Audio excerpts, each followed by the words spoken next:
This reading is on the psychological testing movement. Um, Alfred Binet and Wittmer, which full name is Leitner Whitmer, and we'll also go over a little bit of Cattell's work as being the first person to coin the name or the term mental tests, which tests are motor skills and sensory capacities. Intelligence tests use more complex measures of mental ability.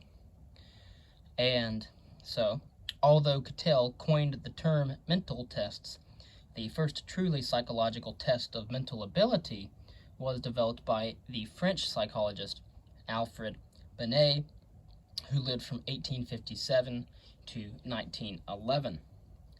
So, as Cattell introduced the term mental test in an article published in 1890, he wrote, quote, "Psychology cannot attain the certainty and exactness of the physical sciences unless it rests on a foundation of experiment and measurement.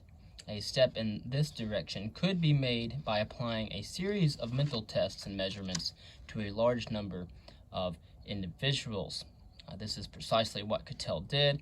He gave a series of tests to his students. The kinds of tests Cattell used differed from the intelligence or cognitive ability tests that other psychologists would develop later, which measure more complex mental tasks. Cattell's tests, like Galton's, dealt primarily with elementary sensory motor measurements, including dynamometer, pressure, rate of movement, how quickly the hand can move, 50 centimeters, 2-point skin sensitivity threshold, amount of pressure on the forehead necessary to cause pain, just noticeable differences in judging weights, reaction time for sound, and time for naming colors. By 1901, Cattell had amassed enough data to correlate the test scores with measures of the students' academic performance. The correlations proved disappointingly low, as did intercorrelations among individual tests. Because similar results had been obtained in Titchener's laboratory, James McKean Cattell, who died in 1944, Cattell concluded that tests of this type were not valid predictors of college achievement or, by assumption, of intellectual ability. So here we have Alfred Binet. Binet entered the field of psychology quite by accident and failed miserably, repeatedly, and publicly until he created the exams that are the foundation of intelligence tests today. Independently wealthy, Binet explored careers in law and medicine, but did not like either one. Recovering from a nervous breakdown at the age of 22, Binet discovered psychology, which he studied on his own. He went on to publish more than 200 books and articles and became the director of the prestigious Sorbonne Laboratory in Paris from 1895 to 1911. In his spare time, he wrote 4 plays that were performed in Paris theaters. By using more complex measures than those selected by Cattell, Binet proved an effective measure of human cognitive abilities and thus initiated the era of modern intelligence testing. He disagreed with Galton and Cattell's approach, which used tests of sensory motor processes, as we have briefly mentioned, to attempt to measure intelligence. He believed that assessing cognitive functions such as memory, attention, imagination, and comprehension would provide a more appropriate measure of intelligence. He reached this conclusion on the basis of research that he conducted at home with his 2 young daughters as subjects. Initially, he administered the same kinds of sensory motor tests used by Galton and Cattell, but he found that his children performed just as well and just as fast as adults did. It was then that he turned to tests of cognitive abilities. For these kinds of tasks, he did find significant differences between his daughters and the adult subjects. In 1904, in response to a practical need, the opportunity arose for Binet to prove his point. The French Ministry of Public Instruction appointed a commission to study the learning abilities of children who were having difficulties in school. Binet and Theodore Simon, a psychiatrist, were appointed to the commission, and together they investigated the intellectual tasks that the majority of children could master at different ages. From their identification of these tasks, they constructed an intelligence test consisting of 30 problems that were arranged in ascending order of difficulty. The test focused on 3 cognitive functions: judgment, comprehension, and reasoning. 3 years later, they revised and expanded the test and introduced the concept of mental age, defined as the age at which children of average ability could perform specific tasks. If a child with a chronological age of 4 passed all the tests mastered by the sample of average 5-year-old children, for example, then that 4-year-old child was assigned a mental age of 5. Again, mental age is the age at which children of average ability can perform certain tasks. A third revision of the test was prepared in 1911, but after Binet's death, progress in intelligence testing shifted to the United States. Binet's work soon proved far more popular in the United States than in France. Large-scale intelligence testing efforts did not become widely accepted in France until the 1940s.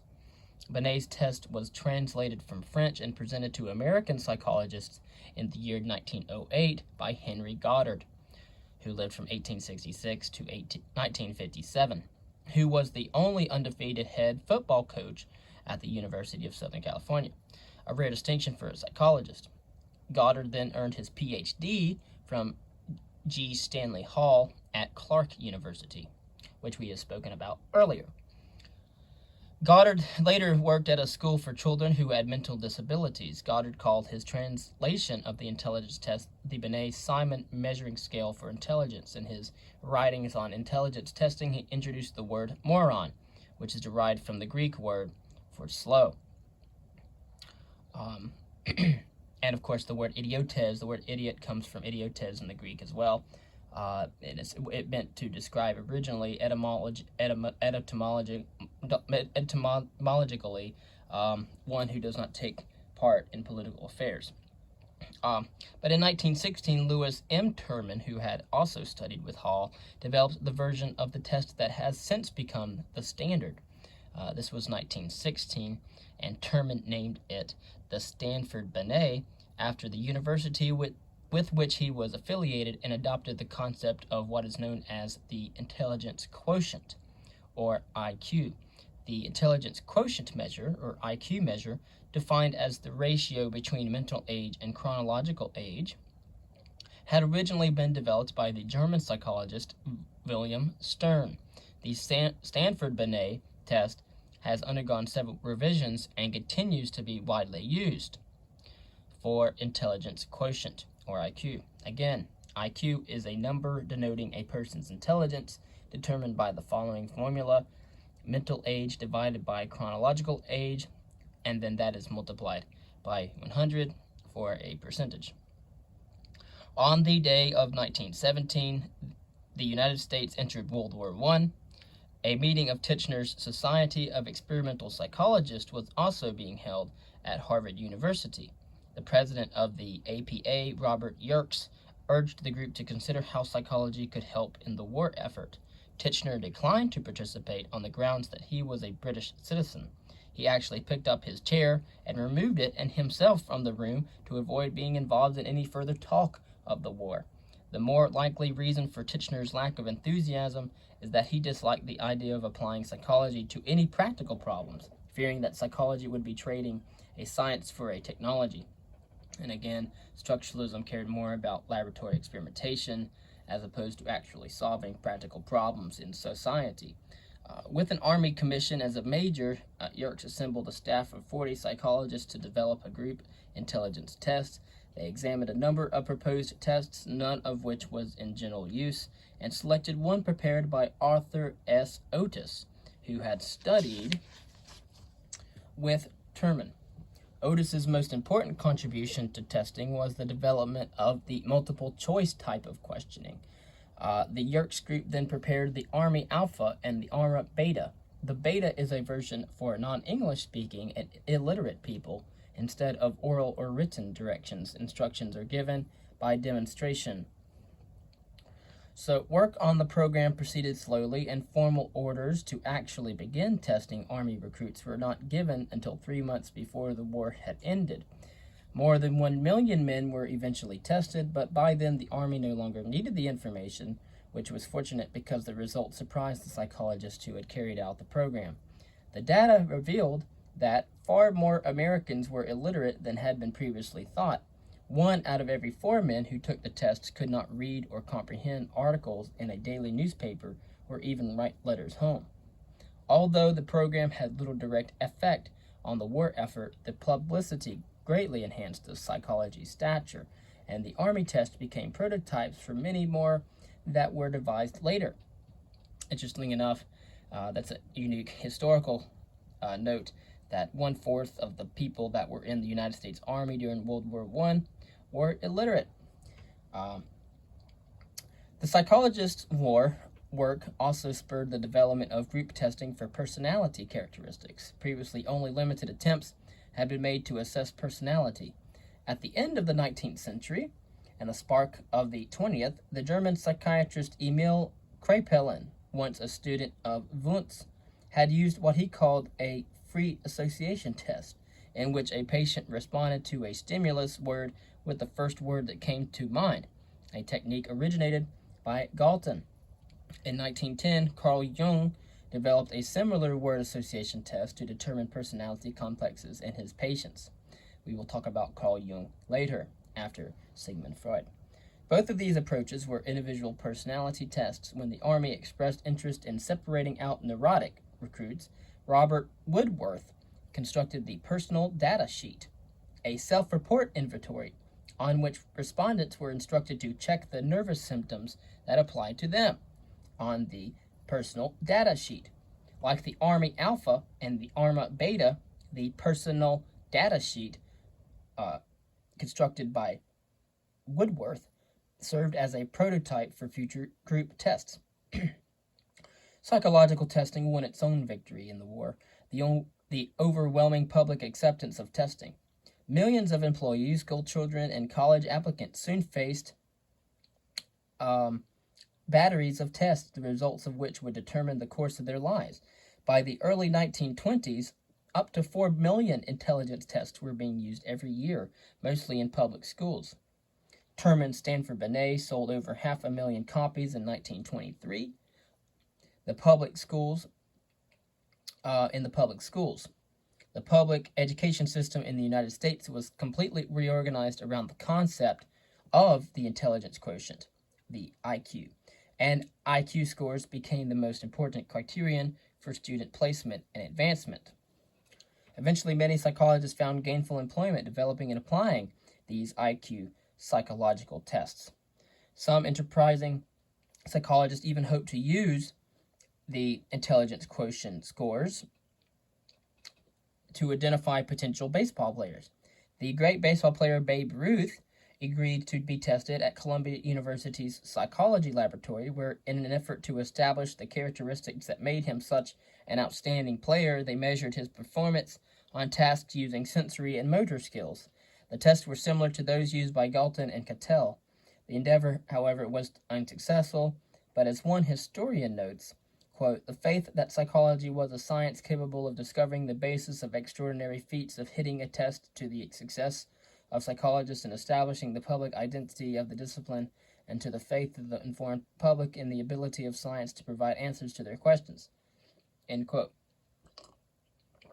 An epidemic of testing swept the United States beginning in the 1920s. Schools, colleges, factories, and offices began routinely subjecting applicants to batteries of testing as a hurdle to pass before being admitted or hired. In the year 1926, a test with which you are undoubtedly familiar, the Scholastic Aptitude Test, or the SAT, was introduced by a Princeton professor of psychology, Carl Brigham.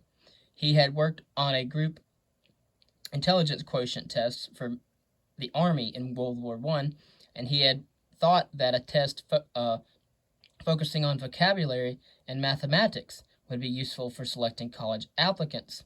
Today, more than 1.5 million high school students take the scholastic aptitude test every year, and much of their future can be influenced by how well they score.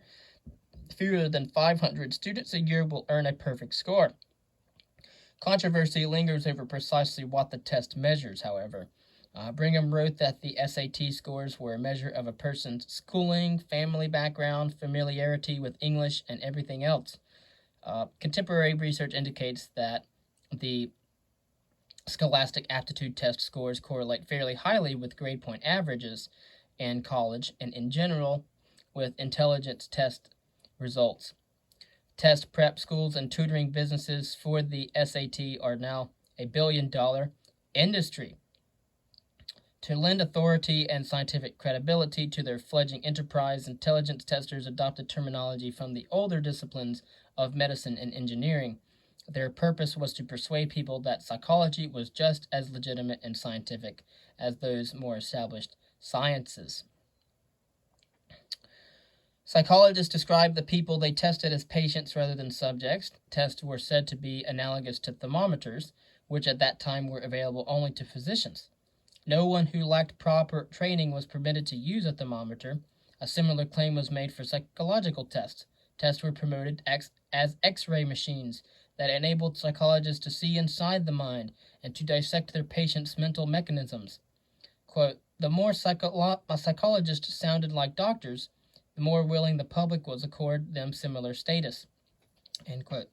Metaphors from engineering were also cited. Schools were referred to as education factories, and tests as ways to measure a factory's products, the student's level of intelligence.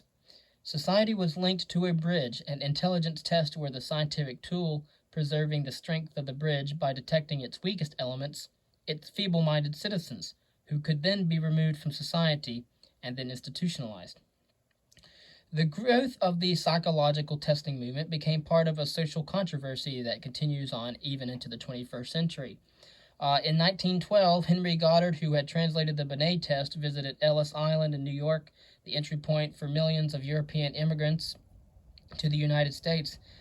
There was considerable public concern that the physicians at Ellis Island who were examining the new arrivals were failing to prevent mentally retarded people from entering the country. Henry Goddard believed that the doctors were identifying no more than 10% of those people with mental retardation. He proposed that psychologists conduct the examinations instead by using his translation of the Binet intelligence test. On his first visit to the Ellis Island processing facility, Goddard selected a young man whom he thought looked mentally deficient and confirmed his diagnoses by administering the Binet test in English with the aid of an interpreter.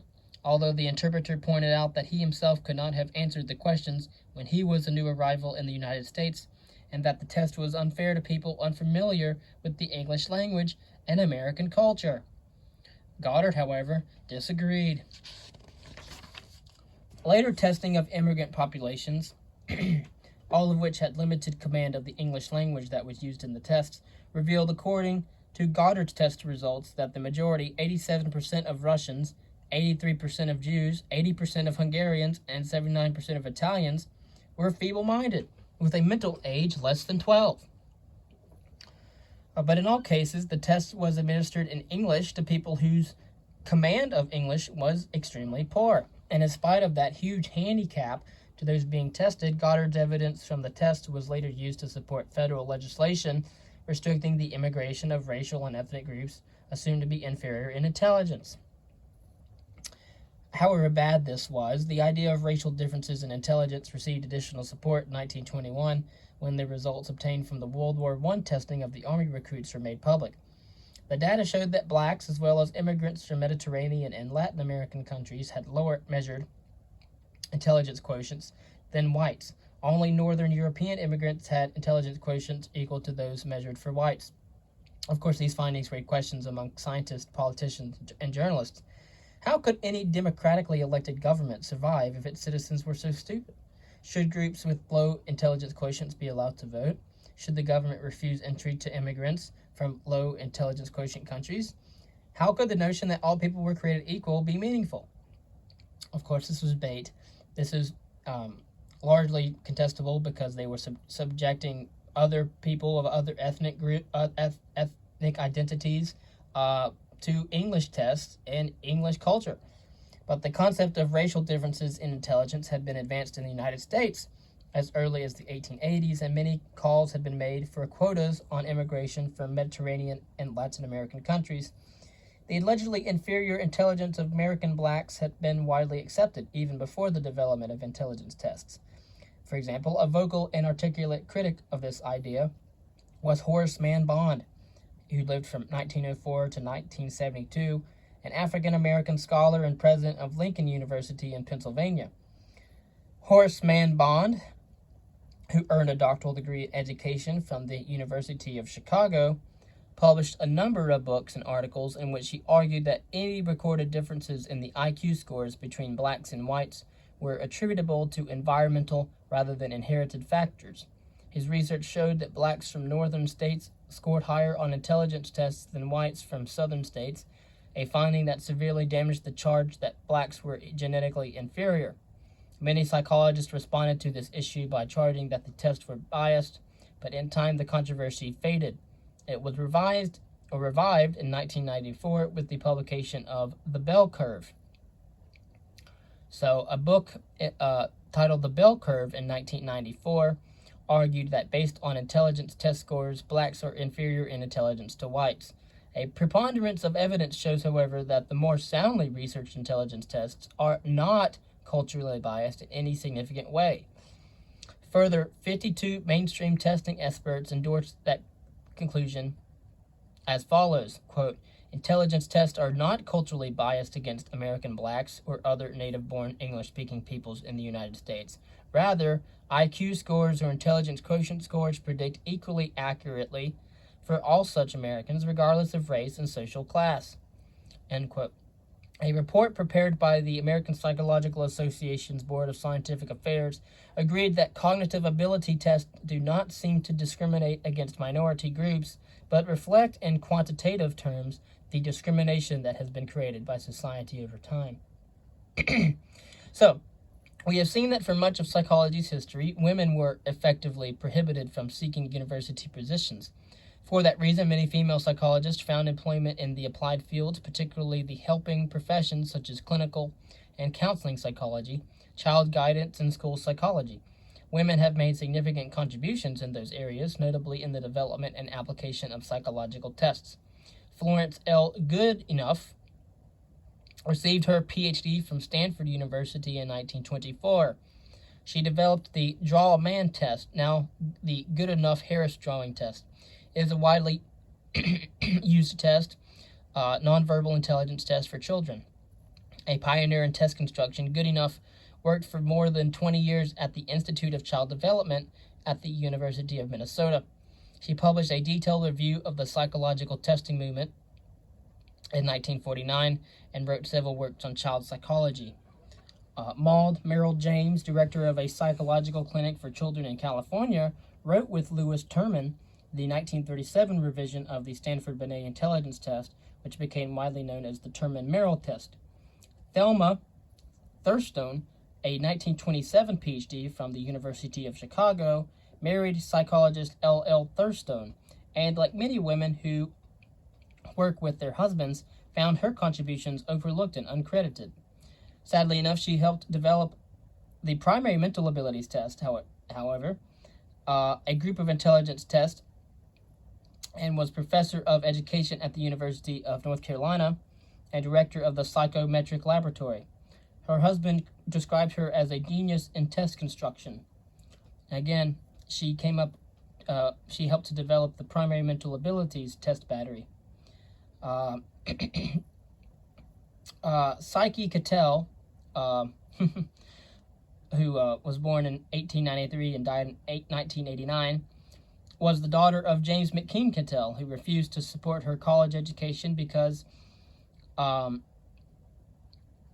he thought she was not smart enough. Nevertheless, she earned her doctoral degree in education from Harvard in 1927. She never married and became one of the first single women in the United States to be allowed to adopt a child. Her contributions to the testing movement included extending the age range of the Stanford Binet downward, with the Cattell Infant Intelligence Scale.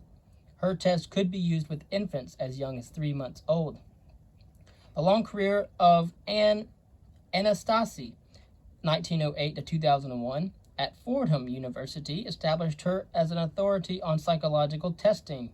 She was successful from an early age, entering college at 15 and earning her doctoral degree at 21. She decided to become a psychologist because of the influence of one of her professors, Harry Hollingworth. Anastasi wrote more than 150 articles and books, including a popular textbook on psychological testing. In 1971, she served as the APA president and received many professional honors, including the National Medal of Science. One survey named Anastasi the most prominent woman psychologist in the English-speaking world. A year after Anastasi married, at the age of 25, she was diagnosed with cervical cancer. The treatment left her unable to bear children, yet she viewed the cancer as, quote, one of the principal reasons for her success. Women of her generation frequently had to choose between motherhood and a career. That choice was taken from her, and she was free to concentrate on her career without conflict or guilt. End quote. She lived to the age of 92, and although some women became successful in areas such as testing, working in applied psychology put them at a professional disadvantage. Jobs in non-academic institutions rarely provided the time, financial support, or graduate student assistance required to conduct research or write scholarly articles, which are the primary vehicles for professional visibility. In an applied setting, such as a business, government agency, or a clinic, one's contributions often go unrecognized beyond the confines of that organization. Thus, the tremendous growth of applied psychology in the United States, the legacy of the functionalist school of psychology, offered many employment opportunities for women, but it also meant that they remained largely removed from the mainstream academic psychology where the theories, research, and schools of thought were being developed. In addition, many academic psychologists held a negative view of applied work, considering it menial and inferior. Applied areas such as counseling were belittled as women's work. For decades, history of psychology textbooks tended to undervalue applied psychology and the contributions of the many women pioneers who worked in hospitals, clinics, businesses, research institutes, and military and government agencies. It is interesting, however, to note that no woman was elected president of the American Association for Applied Psychology, despite the fact that by 1941, 1/3 of its members were women. Also by that time, approximately half of all psychology jobs in educational and clinical organizations were held by women.